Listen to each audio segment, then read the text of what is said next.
ఈ రోజుల్లో యవనస్తుల పరిస్థితి ఎలా ఉంటుందంటే, దేవుడు ప్రతి ఒక్కరికి ఒక అందమైన హృదయం ఇస్తే ఆ అందమైన హృదయాన్ని చేతిలో పట్టుకొని తిరుగుతున్నారండి యవనస్తులు.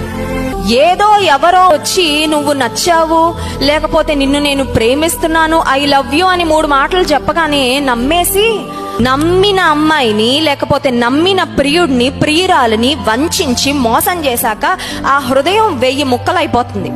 ఈ పగిలిపోయిన హృదయాన్ని తీసుకొని విలవిల్లాడిపోతున్నారు. ఎందుకంటే దట్ పెయిన్ ఇస్ అన్బేరబుల్.